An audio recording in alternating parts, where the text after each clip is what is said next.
اعوذ باللہ من الشیطان الرجیم بسم اللہ الرحمن الرحیم ولا تقتلوا اولادکم من املاق نحن نرزقکم وإیاہم ولا تقربوا الفواحش ما ظهر منها وما بطن ولا تقتلوا النفس التي حرم الله إلا بالحق ذالکم وصاکم بہ لعلکم تعقلون۔ اور قتل نہ کرو اپنی اولاد کو مفلسی کے ڈر سے، ہم تمہیں رزق دیتے ہیں اور ان کو بھی، اور تم بے حیائیوں کے قریب نہ جاؤ جو ان میں کھلی ہو اور جو چھپی ہو،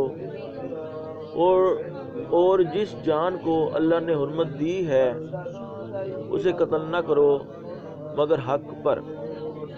یہ تمہیں اسی کا حکم دیا ہے تاکہ تم سمجھو۔ صدق اللہ العظیم۔